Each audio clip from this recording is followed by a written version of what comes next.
This is Pandora, my giant rainforest floor vivarium, Arcadia, my giant treetop canopy vivarium, and Hydromeda, my giant tropical wetlands vivarium. All the creatures within have no idea their world is about to get a whole lot bigger with the Great Connection event I've been planning for months. You see, Pandora and Arcadia were already attached via a glass bridge through the floor and have long been exchanging their creatures within. But last week, a cave tunnel bridge had been completed. And so, it was time to remove the blockade to finally make the Great Connection event of our 3 rainforest worlds official. Let's do this, AC family.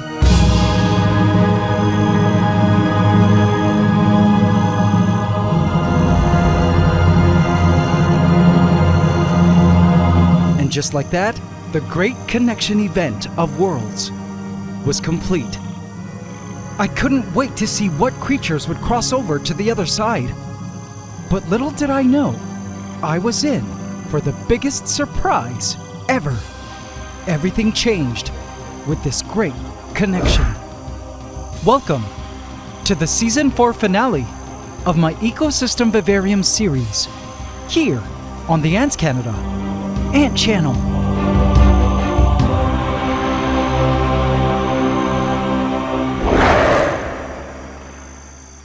Please subscribe to my channel and hit the bell icon. Welcome to the AC fam. Enjoy.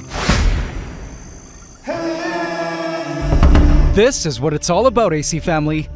With the cave bridge tunnel of cockroaches I call Rochella's Pass now unblocked, I couldn't wait to see what creatures from Pandora and Arcadia would cross over to the other side and explore the wetlands of Hydromeda. I've waited forever for this because there were a few creatures in my mind that I knew actually needed access to the wetlands in order to breed. But I wasn't even sure how long it would take creatures to discover Rochella's Pass, or if any would even discover there was a cave tunnel here at all. Little did I know, by the end of all this, I would be in for a surprise of a lifetime.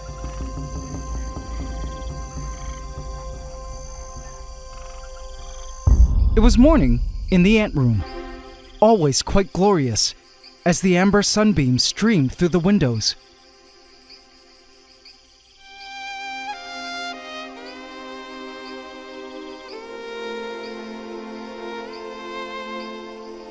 If you're new to the channel, I currently live in tropical Southeast Asia, not Canada anymore. Hence all these strange-looking acacia trees seen outside my ant room window, and the thick forest of wild bamboo in my yard. It's our summer now here, so it's scorching hot during the day. The tropical conditions are the perfect climate for my various tropical ant setups. Like this volcanic island ant farm of fire ants, called Volcania. There are the fire ants feasting on their chicken feet. And tropical animals like Godzilla, my baby caiman, who was relaxing in his holding marsh tank. Guess you can say I'm a bit crazy about nature, which is why I embarked on the biggest project of my life a year and a half ago. My 3 giant tropical vivaria. They've changed a lot over time, and the new scorching summers have brought about a whole new set of some pretty interesting changes I have to show you. Some good, some bad, some sad. Let's start with Hydromeda. For most of its life, other than a couple leak incidents, Hydromeda as a wetlands ecosystem vivarium has been pretty problem-free. But recently, I noticed this. Tell me if you notice it too.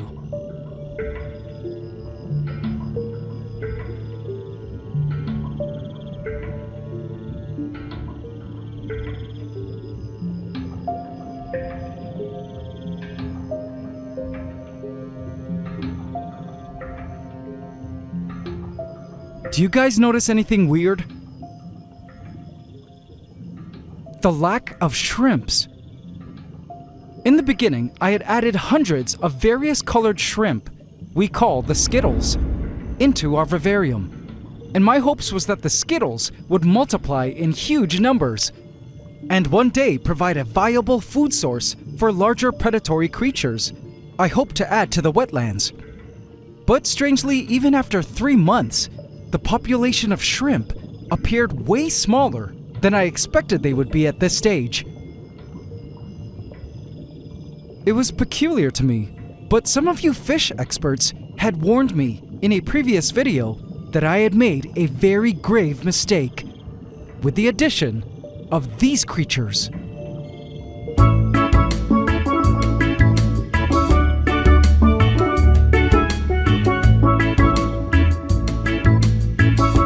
A pea pufferfish swam through the waters, fat and searching for a next meal.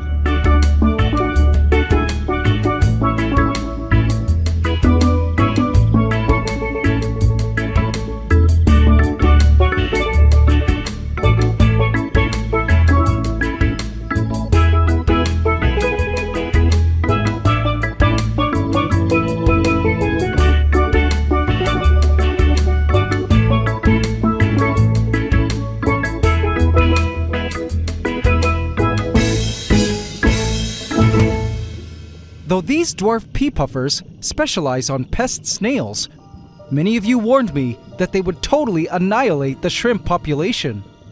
But my plan was that the shrimp would have plenty of places to hide in Hydromeda from the dwarf pea puffers, a labyrinth of driftwood, and not to mention plants that were growing in quite nicely now. Check out that wall of flame moss and rotella.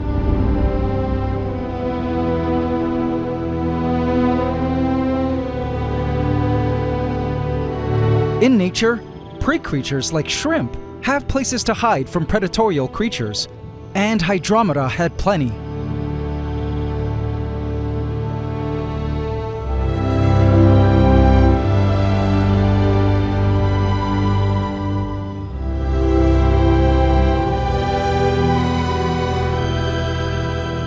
But now I was beginning to see that perhaps I should have listened to the fish experts, as the shrimp seemed to be unable to replenish their population fast enough.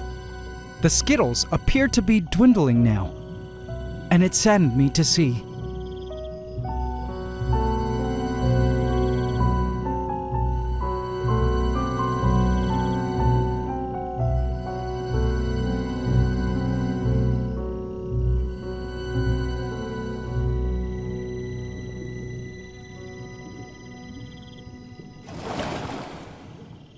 But the problems didn't end there.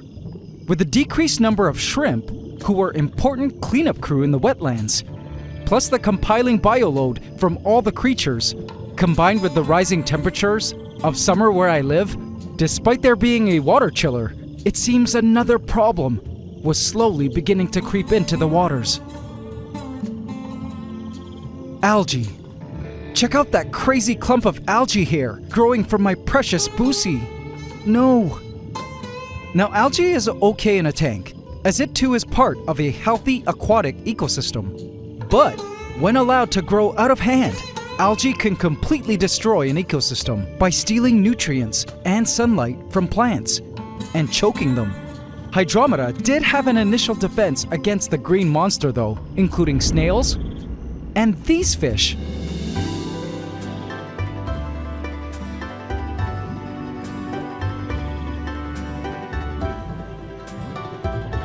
Algae eaters. Something was happening. One algae eater approached the other, and soon I realized I was witnessing an interesting behavior.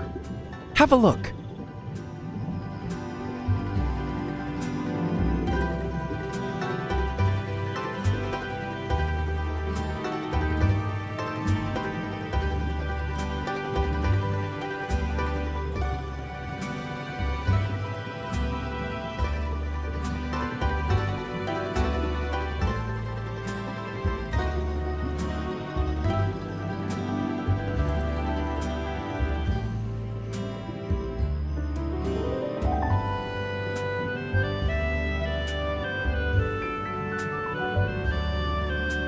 The two seemed to be circling one another. Was this a mating ritual? Perhaps a social interaction between two algae eaters? A sizing up of each other? Or a territorial display?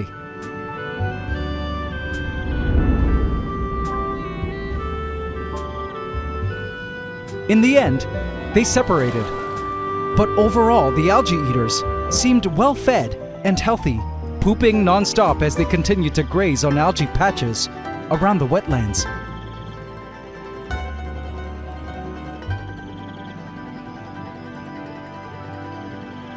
But still, I think I have to consider adding a mano shrimp or other known natural algae eaters, like tadpoles or something. Speaking of amphibians, one amphibian has been settling into Hydromeda quite nicely. Shortcake, our resident baby strawberry Pac-Man frog, was huddled in her comfy patch of miniature plants. She had been living here now for a few weeks and knew the place well. But as I was watching her one day, something very concerning caught my eye. Oh no! Fire ants! She didn't seem too concerned about it at the moment, but the fact that there were still fire ants in here was a bit of a concern. If you're new, fire ants had broken into Hydromeda from, I suspect, the floor drains a few weeks back, and I wasn't sure if there was a queen also residing in Hydromeda, which would have been a big problem. I was actually waiting to see if the fire ants would die out in 2 months, which meant no queen. I resolved to keep an eye on Shortcake, as I suspect fire ants were responsible for the death of a past flying dragon, whose dead fire ant covered body I discovered one day by Arcadia Falls. I figured Shortcake should be okay, as she and fire ants are both native to the same place in the world and do share the same habitat where they're from. For sure she had methods of keeping fire ants away, perhaps some irritating mucus on her skin or something. At least I hoped so. I didn't know it yet, but this would be the last time I would spot Shortcake here.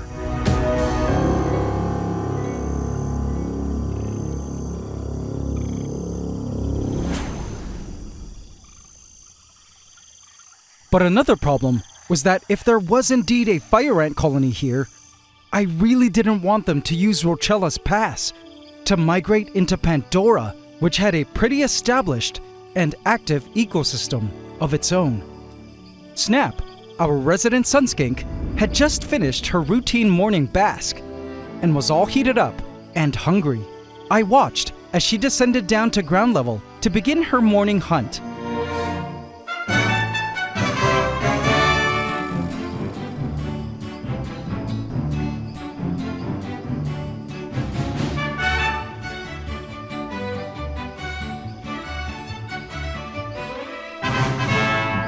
With her supreme eyesight and keen sense of smell, she scoured the forest floor for just the right morsel.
she spotted the perfect juvenile cricket. And bam! I watched her scarf down her catch.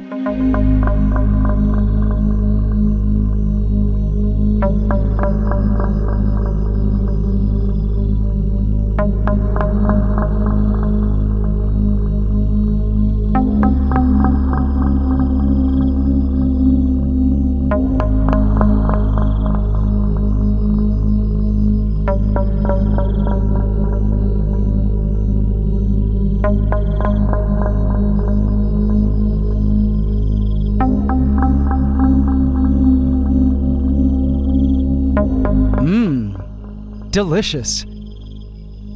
How I love watching such scenes as they would happen out in nature. She then retreated into the foliage to rest and digest, somewhere within the privacy of the leaves.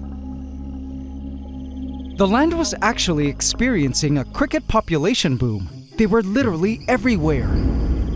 Aside from being a constant food source for predators, the crickets have been vital as herbivores, i.e. eating plants, and detritivores, meaning they break down decomposing matter. But these crickets, though having food quite abundant in the forest, don't have it easy. Not only do they have to worry about creatures larger than them, but they also have to worry about those smaller than them. As a scheduled event, I placed in a slice of fruit to simulate fruit casted off by a monkey in the canopy overhead. An apple, and the crickets loved it. But it wasn't long until a particular army had found the fruit. An army that wasn't readily willing to share.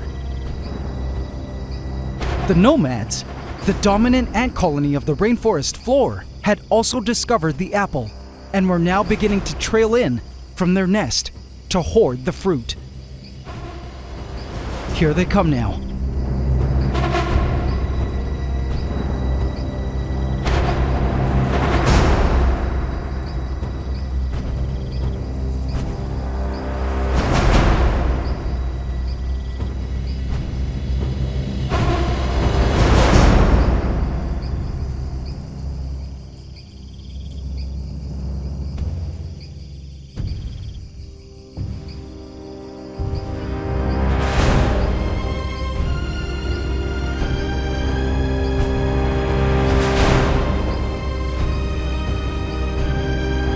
It was quickly becoming evident that the ants didn't like the fact that they had to share with the crickets and began to drive them away.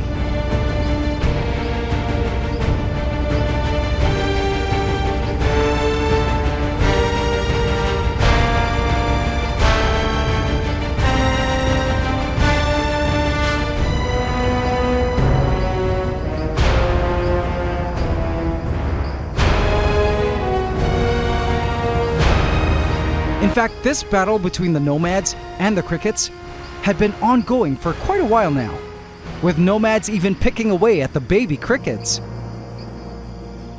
Now, there were a lot of other ant species living in Pandora, for example, the giant trapjaw ants, but it seems all these other terrestrial ant species have gone away to estivate, as they've been MIA since summer started. It was either that, or the addition of another predator had totally devastated the ant population.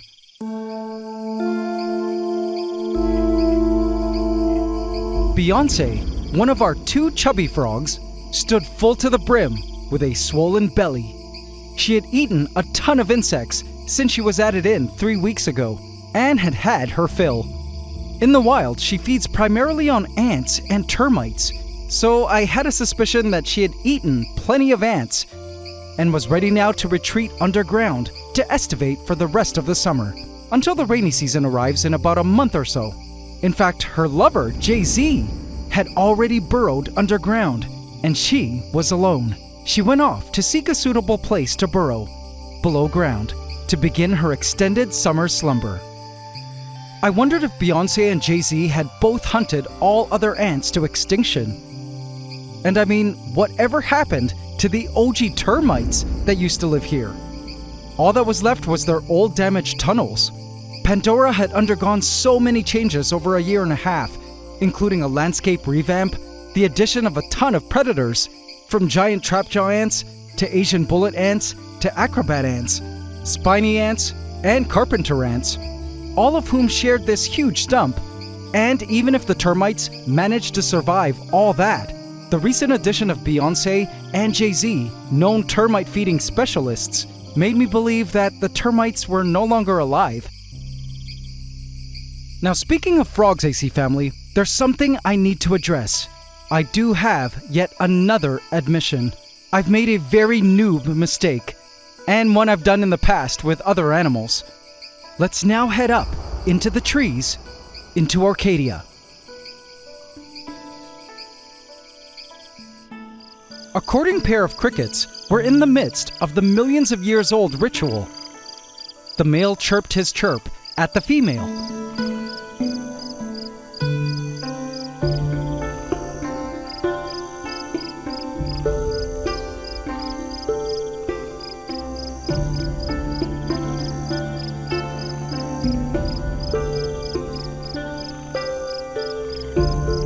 And when she showed interest, he went in. He then deposited his spermatheca, a little sack of his little soldiers, which plugged the female up, making her unavailable to mate with other males.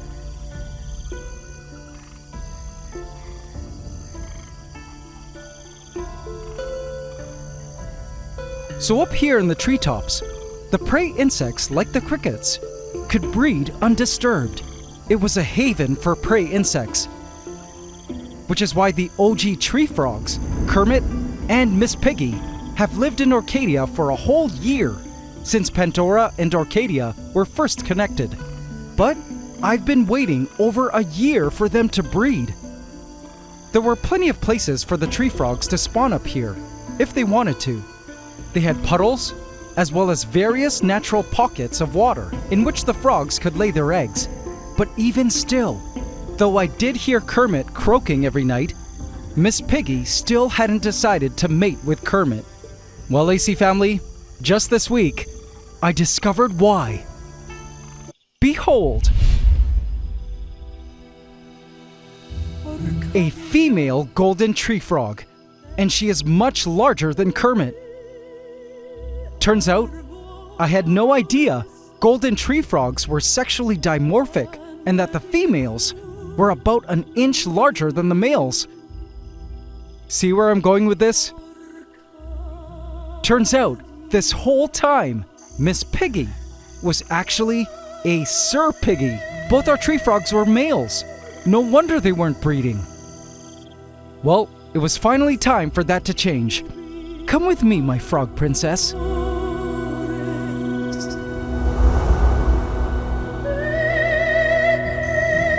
I placed her container into Arcadia.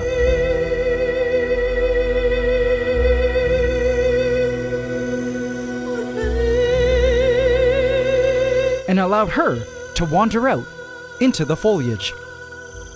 Go forth, my princess, and breed with the males. Though I had high hopes for her, what she and the male frogs ended up actually doing surprised me.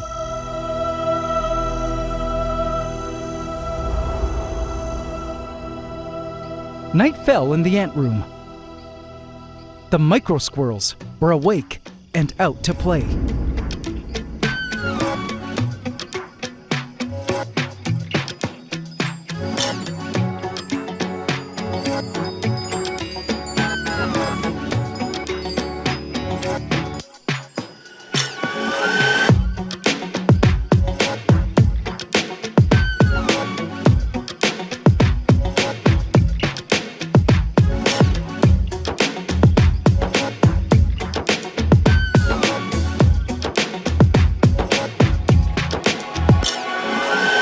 They had already begun hunting for insects, and the acrobat ants were happy to scoop up discarded leftover roach parts.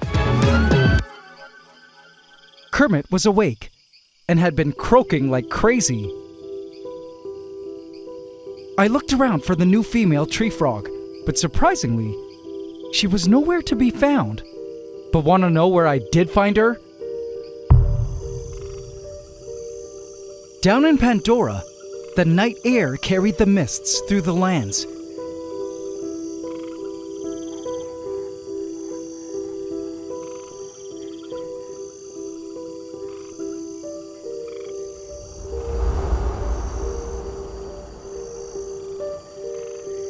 A baby huntsman spider was finishing off a meal it had caught from the forest floor. In fact, at this time of the year, many creatures emerge at night when temperatures are lower and humidity higher. I spotted baby snails. A gecko was out hunting as usual, and this particular one is over a year old now.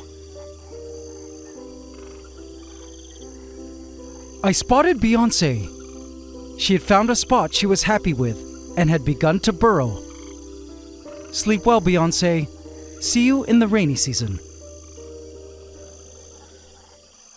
The roaches had crawled out of Rochella's Pass and down into the lowlands to feed. These adults had come to learn that wandering down into the lowlands is usually safe at night, seeing as the predators in this forest prefer feeding on juveniles. But today, Pandora had welcomed a new guest. Oh, it seems our giant tree frog princess prefers to be down to earth than up in the trees. She had made her way down here through the glass bridge and was eyeing all the interesting prey all around her. But she had to be quick in order to catch food. She had her eye on one of the roaches.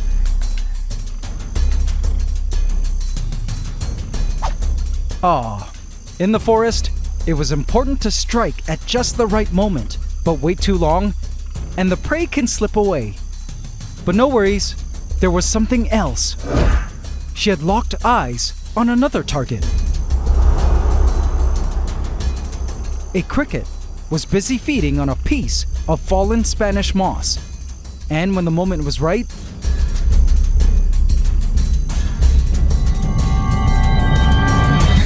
bam!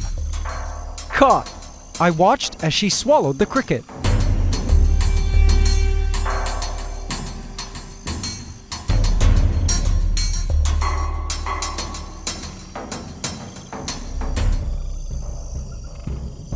As much as I was happy to see that the new female tree frog was enjoying her new life of abundant food in our forest, I really wanted her to breed with our males, so we could ensure a future generation of tree frogs in our forest. Problem was, our two male frogs above had learned to stay up in the trees, because the last time they were in Pandora, Godzilla, our croc, was living down here, but he has since moved out, and I don't know how to let the male frogs know that it was now safe for them to come down to Pandora, and that a huge, awesome body of water was now available to them, in case they wanted to breed. Inside, I really hoped the tree frogs would discover Hydromeda together, though the odds seemed a bit unlikely, given the circumstances. Now, I've never shown you guys what Hydromeda looks like at night. It truly transforms, and this night harbored a certain surprise. I shuddered when I spotted this. A planarian, a type of aquatic flatworm, swimming up to the surface. Ew, no thank you. Cool to see life diversifying in the waters though. A nerite snail moved along the glass, going about its nightly endeavors. And you guys will love this. Look here. Notice the fish.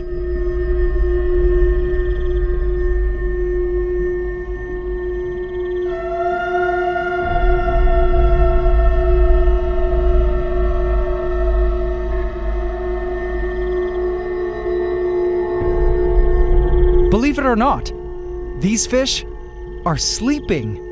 When the tetra sleep, they don't really school and just kind of float around. It's almost odd to see the fish so still. In the case of these rummy-nosed tetras, even their bright cherry-colored heads go dull as they dream their fishy dreams. Isn't that interesting?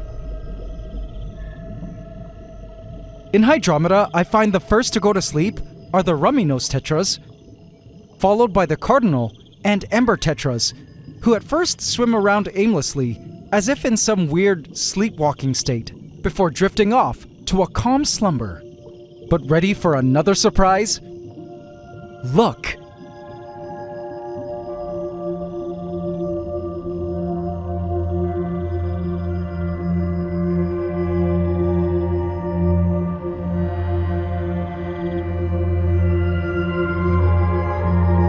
Shrimp!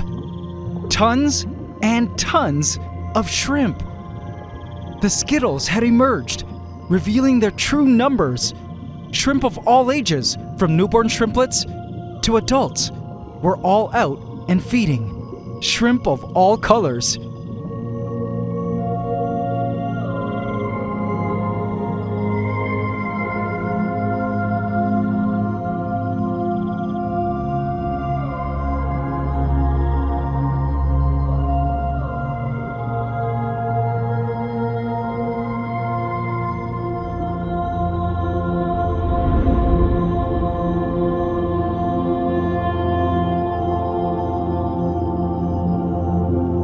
It was a pleasant and beautiful surprise to witness.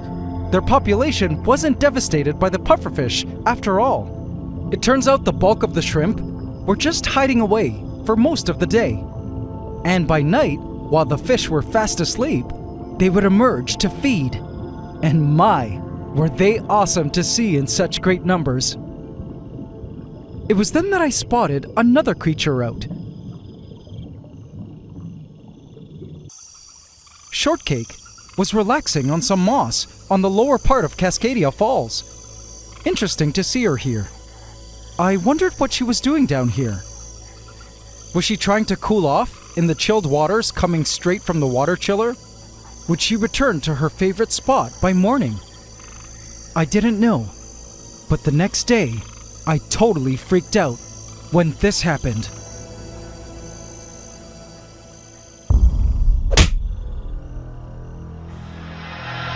I returned to Hydromeda and noticed that Shortcake was no longer on the moss where she was the night before. And to my surprise, she also wasn't in her usual spot, up in the vegetation. The paranoia in me played some terrible scenes in my head. Could she have drowned? But no, I know these frogs swim, despite some online sources that incorrectly say they can't. Could Shortcake have been attacked by a swarm of fire ants? My PTSD was kicking in. I checked all the plants and areas Shortcake could have climbed into to hide.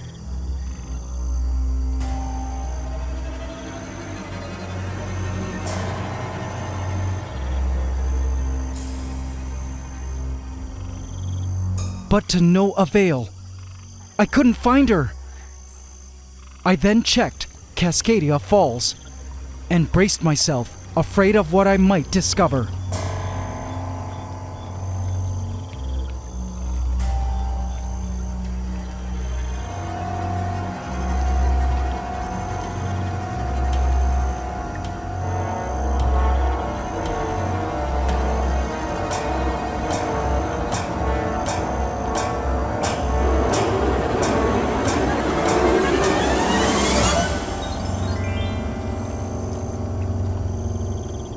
Ah, there you are. You almost gave me a heart attack. She was perched right at the summit of Cascadia Falls. What a spot. I could see why she liked it up here. She could lay concealed in the landscape while also benefiting from the cool waters coming straight from the chiller. You clever girl. I actually love this spot for her because feeding her frog pellets from here was much easier. Yum. By the way, I'm feeding her for now until more and more creatures start coming down the bridge. And speaking of which, and the whole point of this video, let's talk about the connection event. I unfortunately didn't get to actually film creatures passing through Rochella's Pass, as I'm still working out my options for night vision and overnight filming. But I do have a great idea, which I know you guys will love, that I'll get to in a sec.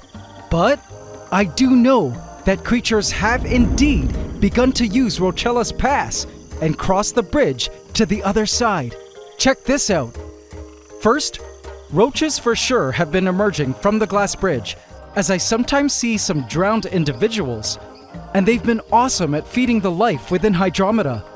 The tetras love taking bites from the dead roaches, as well as the skittles, who love when they discover a random roach gift that fell in from the skies. It's pretty amazing to see that our rainforest ecosystem is feeding itself in new ways now. And guess who else have taken it upon themselves to sample the roaches?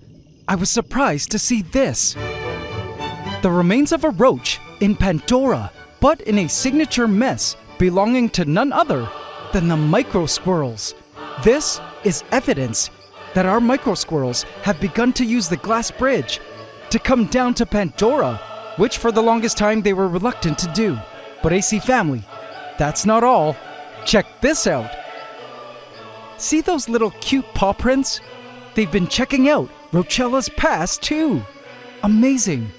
It would make sense that the micro squirrels would visit the roach cave, because roaches were their favorite food. They probably were snatching exposed individuals that weren't hiding in the unreachable crevices, as well as taking nibbles from the fruit I would periodically stick into the cave for the roaches. But guys, the micro squirrels weren't the only ones I discovered using Rochella's Pass. Do you see that shape there? Those are frog thighs. I jumped for joy when I saw the thigh prints and immediately began searching for signs of the tree frogs in Hydromeda. And yep, lo and behold, our princess tree frog had discovered Hydromeda, and a few days later, followed by Kermit, or Sir Piggy, not sure which one it was. They stood on the branches near the opening of Rochella's Pass, waiting for food to come down.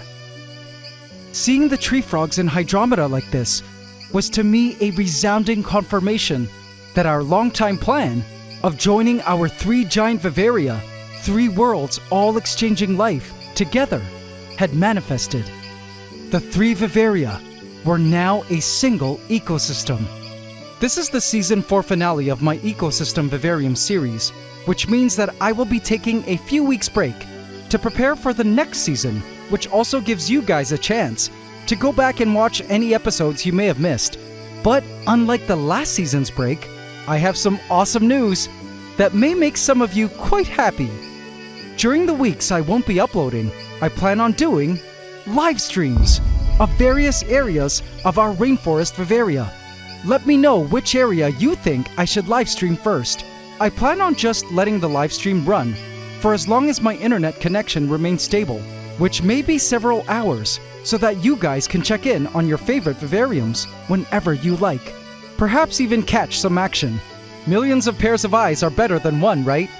I even plan on live streaming Rochella's Pass, so you guys can help me watch what creatures pass through, and indicate the timestamps in the comments. So, while waiting for Season 5, be sure to check my channel often, as I move the live streams around between Arcadia, Pandora, Hydromeda, and the bridges. This is just experimental and in its beta phase for now. But I know you guys have been begging for a live stream for ages, and so I felt now with 3 vivaria and 2 connection bridges, it was the perfect time to try.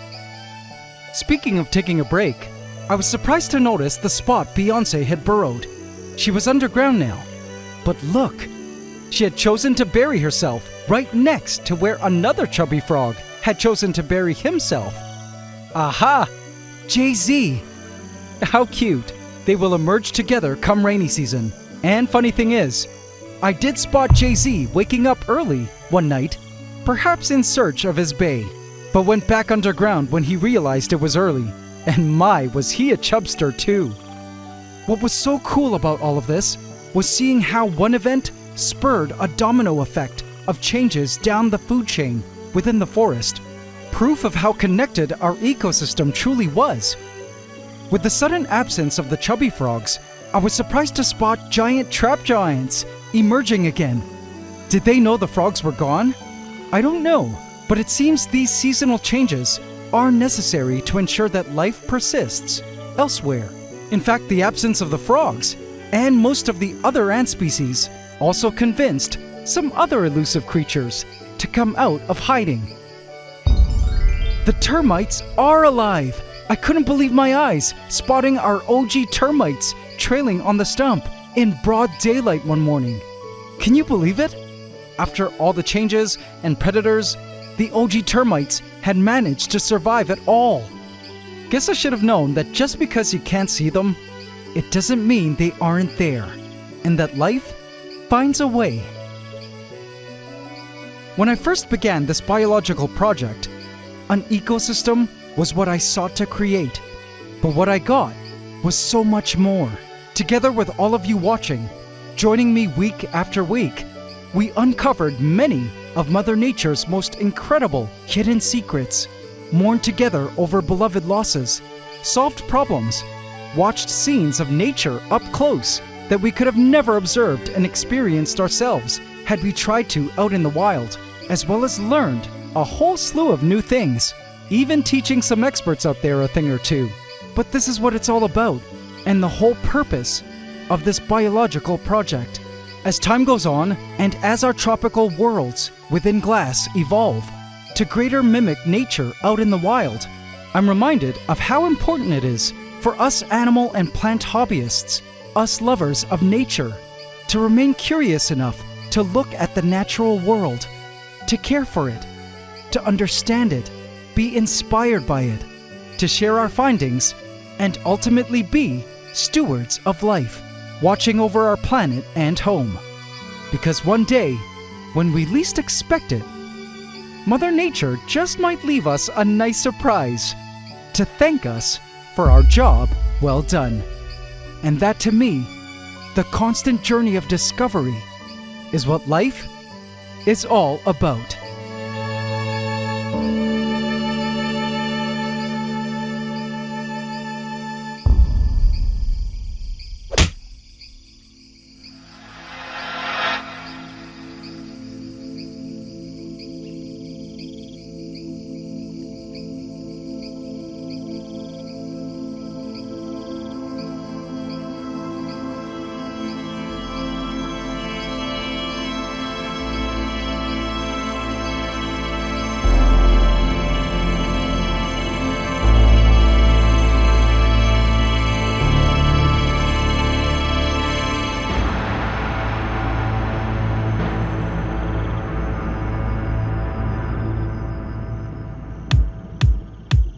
Said what I said, yeah, I thought it'd go away. Was something on my mind, something I had to say. Ain't one to argue or fall for them games. They're fishing for a fight, ain't taking that bait. I hear them calling and cursing out my name. Keep on fanning the flame. Keyboard armies, bloodthirsty for a taste. I'm catching fights while